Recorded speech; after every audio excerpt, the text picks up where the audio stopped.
The church is supposed to be a sanctuary for anyone who walks in. There should be a level of comfort and understanding for the whosoever will, who come seeking solace. However, when it comes on to certain walk-ins such as prostitutes, loose women and homosexuals, there appears to be a sort of disdain exhibited by some members. Prostitutes who have seen the error of their ways, or women who have been involved with multiple partners, are viewed with wariness, particularly by women in the church. Pastor Darren McCoy, National Youth Director of Church of God in Jamaica, weighed in on the issue. He suggested that if one uses the biblical definition of a harlot, it can become tricky, and you may just end up finding prostitutes in the church. If we were to go strictly based on the idea that giving sex in exchange for money makes you a prostitute, then I would say we can easily find them any and everywhere. Using that definition can make some businesswomen prostitutes, it could make wives prostitutes depending on their purpose in the marriage, so many women could have been placed in the category, he said. McCoy made it clear that being a prostitute is much more than a sex for cash exchange, pointing out that it goes a lot deeper than that. Within the Corinthian church at the time, they were what you call temple prostitutes, who would give themselves over to priests.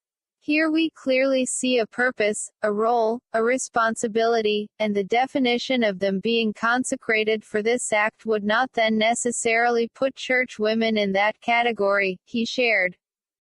Accepting money earned from prostitution. In spite of the church's objections to their lifestyle, many still accept the money earned from the profession into the collection plate. McCoy sees nothing wrong with that, as he said from conversations with many women of the night, roughly 75% said it is not something they are comfortable doing, but see no other option for sending their children to school and taking care of them. If the church is against prostitution, then that's what they should be against, the act of prostitution and what it means for abusing the temple that God has given. Should the church be against their money if they choose to bring it in?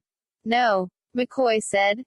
Expressing empathy for those caught in situations such as that, he said if a prostitute genuinely approaches him about giving back to the church, he would use the opportunity as a means of finding a better way for them to make money. If my church runs a basic school and a child's parent is a prostitute and I am aware of this, as a Christian principle, knowing that this basic school is a part of the church's ministry, shouldn't I take their school fee? Or should I refuse it and send them to another school? Think on these things, he said. For McCoy, the church should abandon its standoffish attitude and be more active in reaching out to these women. The reality, however, is that many churches are not at that place.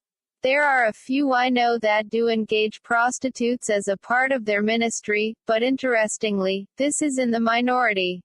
Contrary to popular belief, prostitutes are people, too, and they do deserve the same salvation experience that we preach about at crusades, he said, adding that church members need to get their hands dirty and be willing to sit on the sidewalk and have conversations with these women. Going to the highways and byways is not just preaching from a distance about salvation, but meeting people where they are. These prostitutes are at Ripon Road, Back Road, New Kingston, etc. That's where we should be, he said. Addressing the scorn women sometimes exhibit towards prostitutes, McCoy said although they don't see themselves doing it, they should exercise a little understanding and not be judgmental.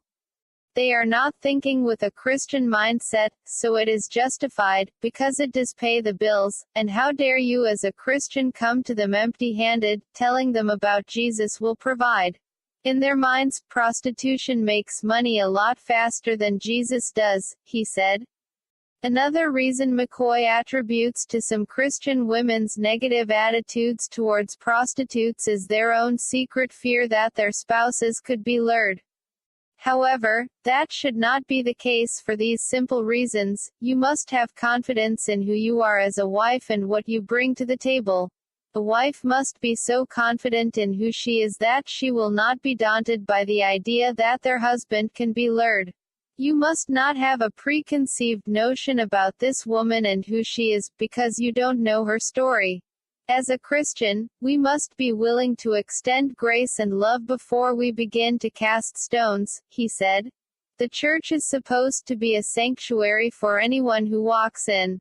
There should be a level of comfort and understanding for the whosoever will, who come seeking solace. However, when it comes on to certain walk-ins such as prostitutes, loose women and homosexuals, there appears to be a sort of disdain exhibited by some members. Prostitutes who have seen the error of their ways, or women who have been involved with multiple